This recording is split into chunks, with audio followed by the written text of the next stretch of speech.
अस्सलाम वालेकुम नाज़रीन, उम्मीद आप खैरियत से होंगे। दिल्ली के अंदर एक बड़ा अफसोसनाक वाक़या हुआ है जहाँ पे लाल किले के पास एक गाड़ी ने धमाका किया और उसमें कई लोग हलाक हो चुके हैं। तकरीबन 8 लोगों की हलाकत पता चली है और 20 लोग इस वक्त इंजर्ड हैं। इंडियन पुलिस ने प्रोब इस पे जारी कर दिया है under UAPA anti terror law उनका है। अमित शाह साहब ने इस पे अफसोस का इजहार किया, कहा कि ये बहुत अफसोसनाक बात है और हमारी दुआ है उन लोगों के लिए जो लोग इंजर्ड हैं कि वो रिकवर करें। नरेंद्र मोदी ने अपनी तकरीर में कहा जो उन्होंने की कि जनाब कि जो लोग इसके पीछे हैं उनको हम छोड़ेंगे नहीं, उनको जस्टिस तक लाएंगे। और सिर्फ जनरल बख्शी जो बेचारे पागल हो चुके हैं उन्होंने कहा Pakistan is to be blamed for this. लेकिन ओवरऑल जो मीडिया की कवरेज थी वो बहुत डिफरेंट थी पहलगाम की बनस्बत। पहलगाम की बारी इंसिडेंट भी हुआ नहीं था, फैक्ट सारे सामने नहीं आए थे, तो सब ने कहा पाकिस्तान ने किया, पाकिस्तान ने किया, पाकिस्तान ने किया। और उसके बाद ऑपरेशन सिंदूर हुआ जिसमें पाकिस्तान ने इंडिया को चंगा भला कुटा। इस दफ़ा इंडिया का रिस्पांस एक मैच्योर रिस्पांस नज़र आ रहा है। उसकी वजह यह है कि जो इंडिया की एक ब्रेजन कॉन्फ्रंटेशनल पॉलिटिक्स थी वो दुनिया ने रिजेक्ट कर दी, पाकिस्तान को उसमें मकबूलियत और बरतरी हासिल हुई। तो अब इंडिया ने अप्रोच चेंज की है और रियलिटी में यही अप्रोच किसी भी नेशन स्टेट की होनी चाहिए कि आपके मुल्क में एक वकूआ होता है, उस वकूए की इन्वेस्टिगेशन होती है, उसके फैक्ट सामने आते हैं, वो फैक्ट्स आप इंटरनेशनल कम्युनिटी को प्रेजेंट करते हैं और फिर इंटरनेशनल कम्युनिटी कलेक्टिवली कोई पनिशमेंट सीक आउट करती है उस रिक्विजिट गवर्नमेंट के लिए, अगर वो गवर्नमेंट गिल्टी है कि नहीं। तो क्लियरली जो एक न्यू नॉर्मल सारे इंडियन पंडित कहते थे ऑपरेशन सिंदूर के बाद कि जनाब अब इंडिया चढ़ाई करेगा पाकिस्तान में, वो बात सच नहीं है। लेकिन डेफिनेटली जिस तरह फाइंडिंग्स आएंगी इसके बाद में तो काफ़ी हद तक इंडिया और पाकिस्तान की कशीदगी में इजाफा शायद हो सकता है। At the same time Islamabad district court के बाहर भी एक धमाका हुआ जिसके अंदर अभी बताया जा रहा है कि 9 लोग शहीद हो गए और 21 लोग इंजर्ड हैं। तो आपके 2 धमाके बैक टू बैक होते हैं, एक इस्लामाबाद के अंदर और एक दिल्ली में, यानी कि दोनों कैपिटल टेरिटरीज के अंडर ये होता है।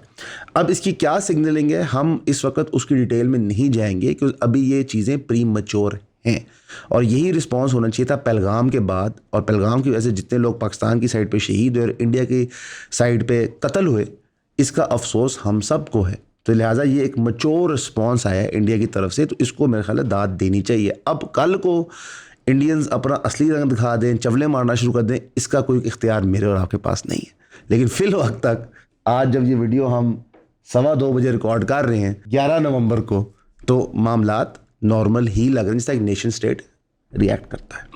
27वीं तरमीम सेनेट से पास हो गई है और फैसल वोडा साहब से ज़्यादा खुश कोई भी नहीं है। मेरा ख्याल है जिन लोगों ने ये बिल बनाया था वो इतने खुश नहीं है, जो इस बिल के बेनिफिक्टर्स हैं वो इतने खुश हैं जितने फैसल वोडा साहब खुश हैं। क्यों? फैसल वोडा साहब रिप्रेजेंट करते हैं उस क्लास ऑफ ह्यूमन बीइंग को पाकिस्तान में जो बेनिफिशरीज हैं सिस्टम के, उनके बिजनेसेस, उनके तलकात, उनकी हर चीज़ इस सिस्टम के गिरदोनवा पे रिवॉल्व करती है। ये सिस्टम रिवॉल्व करता है चंद लाख लोगों को, जिनमें से एक फैसल वोडा साहब भी हैं। फैसल वोडा साहब सेंटर कैसे बने वो दास्तान अब सबके सामने है। पहले किस जमात में थे, अब वो कहाँ पे खड़े। इनफैक्ट फैसल वोडा साहब जो टॉक शोज़ में बैठते हैं तो वो बाकी सियासतदानों को हकारत की नज़र से देखते हैं, बेशक वो गवर्नमेंट के सियासतदान हो। मसलन गवर्नमेंट जो बिल लेके आई थी वो इतना खुश नहीं थी एक टॉक शो में बैठे हुए जहाँ पे senior PMLN politician Rana Sanaullah साहब, लेकिन फैसल वोडा साहब खुशी से फूले ना समाये थे। फैसल वोडा साहब को तो इतना भी कहना है कि दुनिया में हाइब्रिड कार्स चलती हैं, इस्टेब्लिश डेमोक्रेसी होती है, यानी कि लफ्ज़ों के खेल के ऊपर वो बता रहे थे कि जनाब ऐसे ही चलना है मामला। और इनफैक्ट फैसल वोडा साहब ने कहा कि 27वीं के बाद आप 28वीं की तैयारी शुरू कर दें।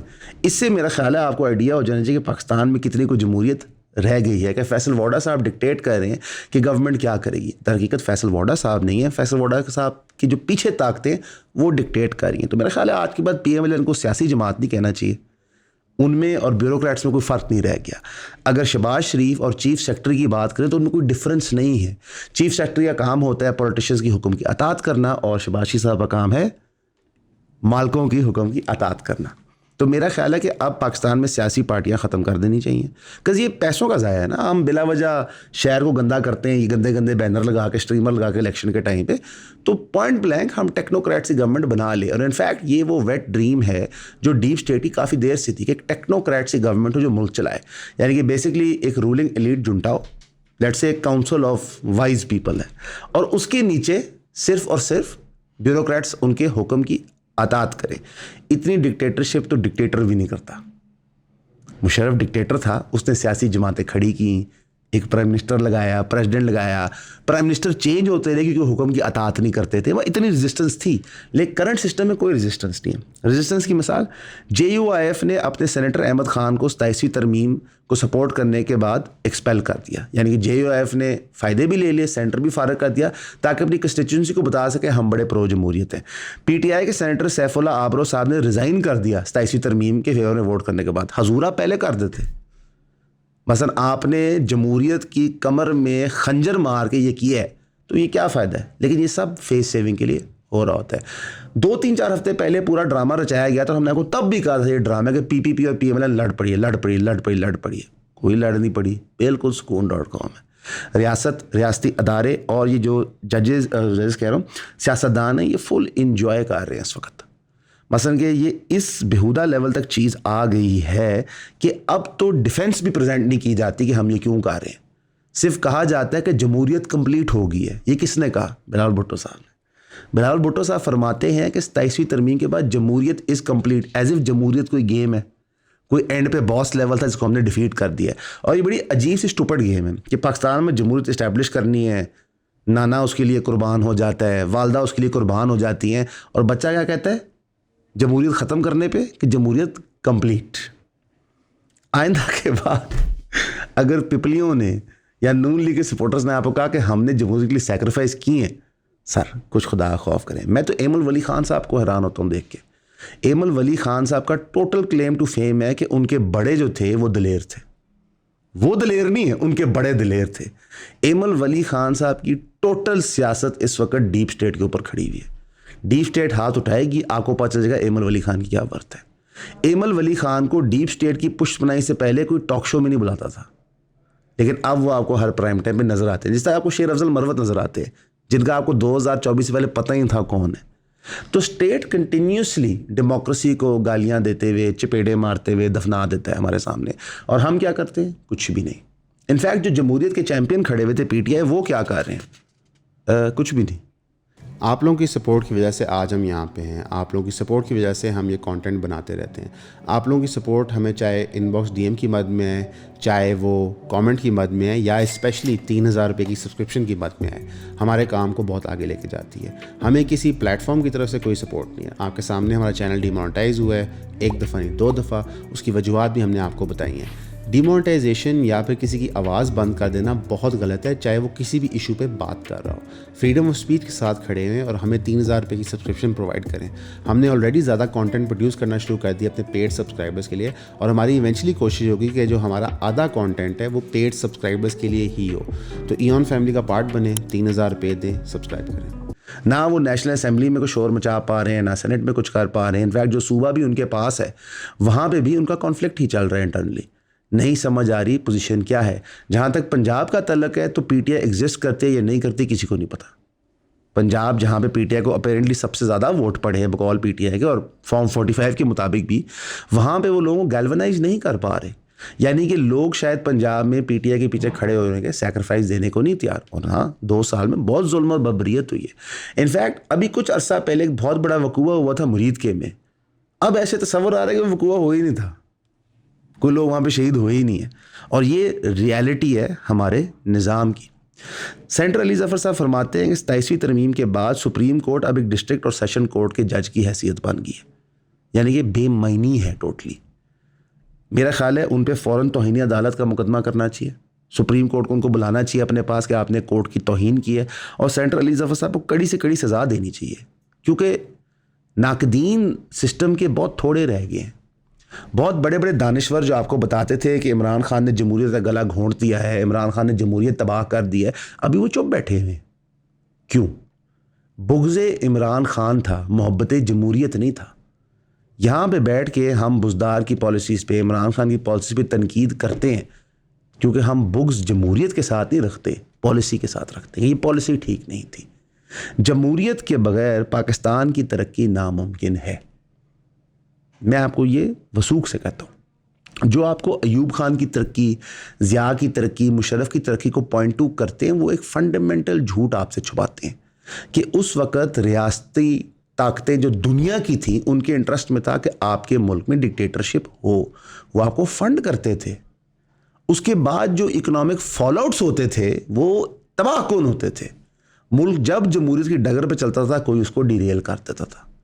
अगर मुल्क एक रिलेटिव जमहूरियत की डगर पे था 2008 और 13 के अंदर, तो 2018 में खान साहब ने उसको डिरेल किया और फिर PMLN PPP ने आके पटरियां उखाड़ दी। आप क्राइम का फ़र्क समझें। ये वही बात है कि बैट मेरा, बॉल मेरा, मैं ही खेलूंगा, मैं ही छक्के मारूंगा, मैं ही एम्पायर हूँ, मैं ही स्कोर रखूंगा और फिर मैं बंदूक रखूंगा कि आप तालियां बजाएं। फैसल वाडा साहब ऐसी ही बात कर रहे हैं। उन्होंने कहा कि कोई आइंदा रियासत पर चढ़ाई नहीं कर सकेगा। रियासत किसकी है? मेरी है भाई। अगर मुझे रियासती फैसले ठीक नहीं लग रहे तो मेरा एहतजाज करना हक है। और साथ वो मिसाल क्या दे रहे हैं, देखें आप जर्नलिस्ट हैं, मुझसे सवाल पूछे, मैंने आपको कौन सा गोली मार दी है? हजूर आप मजाक कर रहे हैं? गोली का मजाक? 2 मुख्तलिफ तहरीकों पर रियासत ने गोली चलाई है, एक PTI की, एक TLP की। तो गोलियां तो चल रही हैं और CCD जो रोज़ गोलियां चला रही है वो क्या? तो मैं हैरान होता हूँ कि ये लोग किस दलेरी के साथ जमहूरियत का लिबादा ओढ़ के, बिलावल साहब अपने बड़ों की शहादतों का लिबादा ओढ़ के, एमल वली खान साहब शहादतों का लिबादा ओढ़ के कैसे कैसे झूठ हमसे नहीं बोलते। बहरहाल बोल रहे हैं, अब क्या कर सकते हैं, हमारा फ़र्ज़ बन रहा है आपको झूठ बताना। मुफ्ती तकी उस्मानी को एकदम से ख्याल है कि वो मुफ्ती हैं। उनको ख्याल है कि जनाब रोज़े मैशर पूछ हो सकती है। उन्होंने फरमाया कि जनाब आप कभी भी लाइफ टाइम लीगल इम्यूनिटी किसी इंसान को नहीं दे सकते। ये शरई तौर पे चीज़ जायज़ नहीं है। प्रेसिडेंशियल इम्यूनिटी तो ऑलरेडी एग्जिस्ट करती थी। तो मुझे नहीं समझ आता कि क्या वो कह रहे हैं प्रेसिडेंशियल इम्यूनिटी भी नहीं ठीक। इसके रिस्पॉन्स से बहुत सारे लोगों ने उनकी तनकीद भी की, लेकिन वैसे उनका जो बुनियादी फतवा है उससे मैं अग्री करता हूँ। आप किसी भी गवर्नमेंट ऑफिशियल को, ब्यूरोक्रेट को लाइफ टाइम इम्यूनिटी, क्या उस टर्म की इम्यूनिटी नहीं दे सकते। ये तो लाइसेंस टू किल है। लेकिन हमारे मुल्क में यही चल रहा है। एक सियासी जमात से मुकदमे बनते हैं, दूसरी जमात बनाती है। जब वो सियासी जमात मुकदमे जिस पे लगे होते हैं वो पावर में आती है, वो पिछले भी क्लियर कराती है और कानून ऐसे चेंज करती है कि दोबारा वो मुकदमे या उस तरह के खुल ना सकें। ये तो चल रहा है, ठीक है। तो ये इसके अंदर अब आप समझे मुफ्ती तकी उस्मानी साहब भी कूद गए। अब क्या वो इसकी वजाहत फरमाएंगे, वी डोंट नो। साथ ही साथ पाकिस्तान के प्राइम मिनिस्टर शहबाज शरीफ साहब कहते हैं, पाकिस्तान के सीनियर मोस्ट ब्यूरोक्रेट भी हैं वो, वैसे वो कहते हैं कि जनाब अफ़गानिस्तान को हमारे साथ मुज़ाकरात करके TTP को रेन इन करना चाहिए, टॉक्स हमारी काम नहीं कर रही। साथ ही साथ पाकिस्तान UN के अंदर अलार्म रेज करता है कि जो अफ़गानिस्तान वेपन्स का स्टॉक पाइल बना रहा है, जो क्रॉस बॉर्डर टेररिज्म में इस्तेमाल हो रहे हैं ग्रुप्स इंक्लूडिंग दाइश के, TTP, BLA, मजीद ब्रिगेड, ये सब कुछ सिविलियन से खिलाफ हो रहा है। अब इंटरेस्टिंग इनफ BLA भी उन्होंने अफगानिस्तान के खाते में डाल दी। फितरतल हिंदुस्तान से वो अब फितरतल ख्वारिज में शिफ्ट हो चुका है। बार रियासत की मर्जी भाई, हम कुछ नहीं कह सकते। हम तो सिर्फ आपको जो चीज़ें हो रही हैं वो बता सकते हैं। तो आपको नज़र आ रहा है कि पाकिस्तान और अफगानिस्तान के मामला भी किसी सुलह की तरफ नहीं जा रहे। तो ये भी खुशाइन बात नहीं है। एक तरफ जमहूरियत मर गई, उसकी जमहूरियत के एशेज़ के ऊपर या उसी कबर के ऊपर सारे सियासतदान हमारे खुशी के लड्डू बांट रहे हैं। उसके बाद renowned literary figure doctor Arfa Saeeda Zahra फौत हो गई है। वो गवर्नमेंट कॉलेज ऑफ वुमेन की प्रिंसिपल थी फ्रॉम 1986 टू 2009। एक मशहूर लिटरेरी फिगर थी, एजुकेशनिस्ट थी। और उनकी फौत होने के बाद आप समझिए कि हमारे सब के दरमियान में से एक इंटेलेक्चुअल इंसान की कमी हो गई है। पाकिस्तान में पहले इंटेलेक्चुअल थोड़े थे, उनकी कदर कोई नहीं थी, और अब उनमें से भी एक इंसान कम होगी।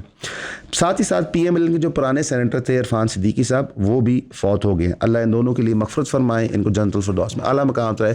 जो लोग चले जाते हैं उनकी खैर की हम हमेशा दुआ करते हैं और दुआ करनी भी चाहिए। अब हम आते हैं जी PTI के साथ क्या मामला चल रहे हैं। संगजानी रैली केस में ATC ने उमर अयूब और ज़दार गुल के पासपोर्ट्स ब्लॉक कर दिए। कोर्ट ने साथ ही non bailable arrest warrant issue कर दिए PTI के सेक्रेटरी शेख वकास अकरम के लिए।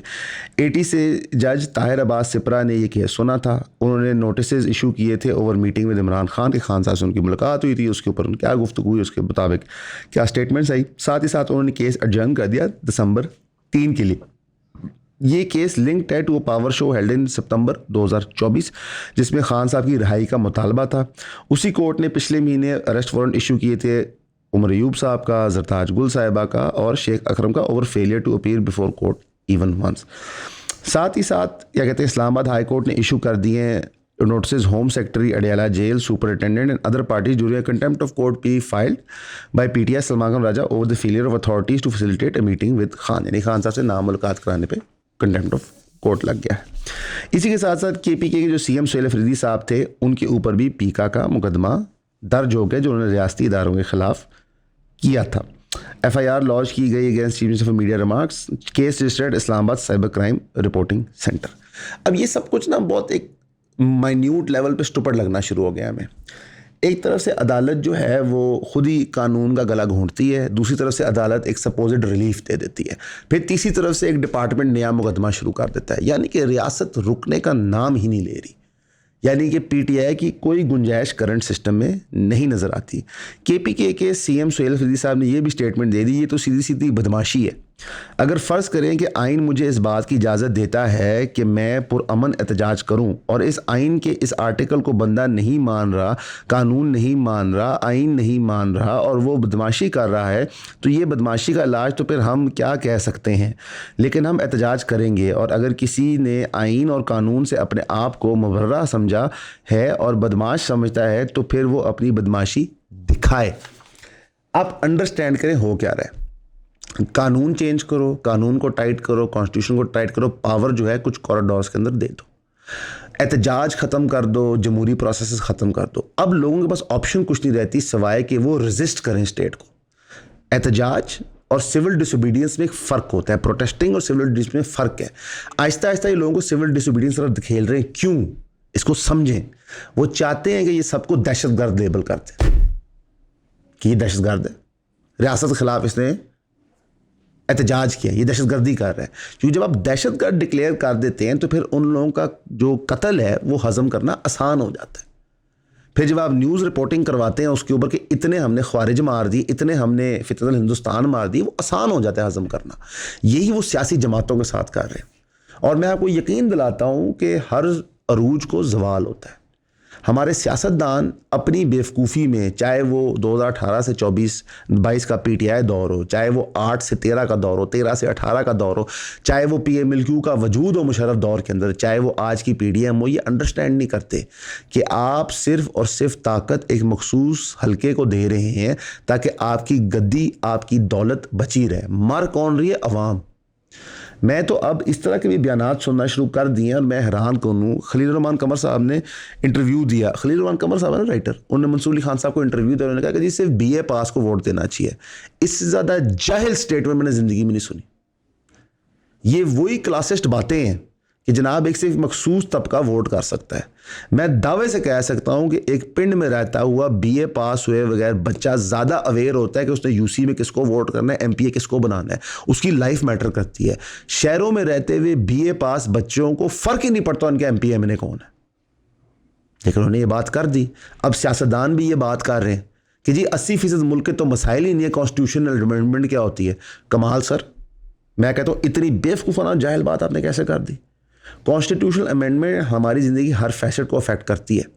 अगर कल को हमारी जो किसान की यूनियन है वो एहतजाज करना चाहे कि जनाब आपने जो खाद का रेट कर दी है या जो खाद माफिया कर रही है या फिर जो आप गंदम नहीं खरीद रहे, इसके खिलाफ हम एहतजाज करते हैं, तो क्या आप उन्हें दहशतगर्द डिक्लेयर कर देंगे क्योंकि आपने वर्चुअली कोई भी मैकेनिज्म ऑफ प्रोटेस्ट ख़त्म कर दिया।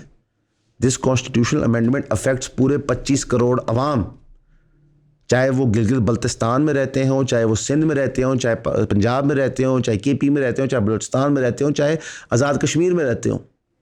अभी एहतजाज करके आज़ाद कश्मीर के लोगों ने अपने राइट्स रियासत से वापस लिए। पोस्ट 27th अमेंडमेंट ये चीज़ पॉसिबल नहीं होती और ये साफ नज़र आ रहा है। ये ब्लैक डे है हिस्ट्री में और हर आने वाले दिन में एक कॉन्स्टिट्यूशनल डेमोक्रेसी होने के तहत, एक फेडरल डेमोक्रेसी होने के तहत हम अपने आप को कमज़ोर करी जा रहे हैं सिर्फ इसलिए ताकि कुछ सियासतदान, कुछ मिलिट्री लीडर्स, कुछ जजेस, कुछ ब्यूरोक्रेट्स अपनी दौलतें बचा सकें।